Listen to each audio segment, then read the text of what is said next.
Anda masih bersama News NTB pemirsa. Pengamat pariwisata dari Sekolah Tinggi Ilmu Pariwisata Mataram kecam video viral di TikTok yang menyatakan pelaku wisata adat Sade sebagai tindakan penipuan. Media sosial TikTok sedang viral turis yang mengklaim kena scam di Desa Adat Sade NTB. Terkait video viral tersebut, pengamat pariwisata dari Sekolah Tinggi Pariwisata Mataram, Ajwar Abdullah mengecam dan pernyataan David Akudzada dinilai salah persepsi. Menurut pengamat pariwisata NTB, Sade itu adalah kampung wisata Sade selalu welcome dan terus meningkatkan kualitas pelayanan kepada wisatawan. Dan narasikan dalam video tersebut akan merusak citra pariwisata Lombok. Terkait dengan diduga ditipu dengan produk-produk yang ada di situ yang dibuat oleh masyarakat, seperti apa tanggapannya? Kalau konotasi ditipu itu kan berarti kebohongan. Iya. Tapi sejauh ini yang dilihat tidak ada unsur tipuan dan sebagainya. Itu bagian dari kreativitas produk masyarakat. Jadi kalau unsur tipuan nggak ada. Dan tidak tepat untuk penempatan kata itu. Berarti sangat menyayangkan Ya, kalau sangat kemudian menyayangkan ada komentar-komentar wisatawan yang menjurus ke hal-hal yang sebenarnya itu tidak bisa dilakukan. Kalaupun mau memberikan saran, memberikan masukan dan saran yang bagus kepada pemerintah dengan alasan-alasan yang tepat. Kendati demikian, David Akunzada yang sempat menuding penipuan di desa wisata Sade melayangkan permintaan maaf atas apa yang dilakukannya. Dari Lombok Barat, Muzakir, iNews melaporkan. Kita beralih ke informasi lainnya pemirsa. Pemda NTB akan libatkan komunitas pemerhati lingkungan dalam penyusunan analisa dampak lingkungan terkait pembangunan kereta gantung Rinjani. Menanggapi adanya pro kontra proyek pembangunan kereta gantung Rinjani, Pemda NTB akhirnya angkat bicara. Kepala Dinas LHK Provinsi NTB menyatakan akan melibatkan komunitas pemerhati lingkungan dalam penyusunan AMDAL atau analisis dampak lingkungan dari mega proyek kereta gantung Rinjani.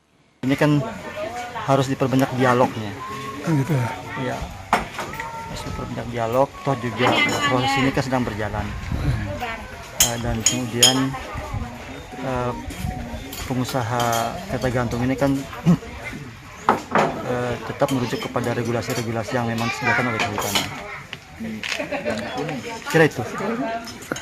Jadi apa yang menjadi kekhawatiran khususnya para penggiat lingkungan itu tidak perlu terlalu dibesar-besarkan, Pak? Ya, saya kira pada penyusunan AMDAL nanti saya kira teman-teman mesti juga didengar ya. Teman-teman dari penggiat lingkungan.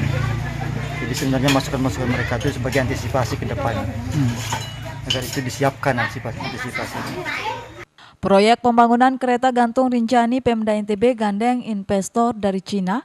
Kereta gantung Rinjani sepanjang 10 km tersebut ditargetkan rampung tahun 2025 dan nantinya akan menjadi pusat wisata dunia yang ada di Lombok yang akan memberikan multiplier efek untuk peningkatan kesejahteraan ekonomi masyarakat. Dari Mataram, Hari Kasidi, iNews melaporkan.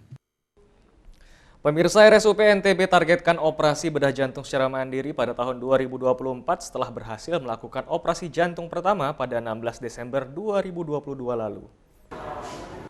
Operasi bedah jantung pertama berhasil dilakukan RSUP NTB 16 Desember 2022.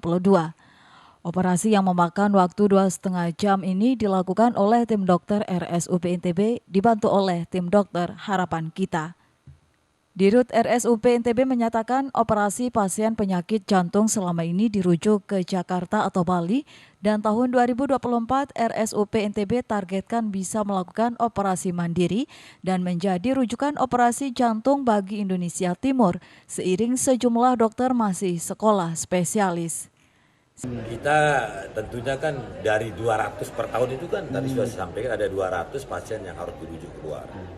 Ya paling tidak itu seperempatnya lah kita bisa ambil pelan-pelan karena kita sambil menunggu teman-teman yang balik sekolah dari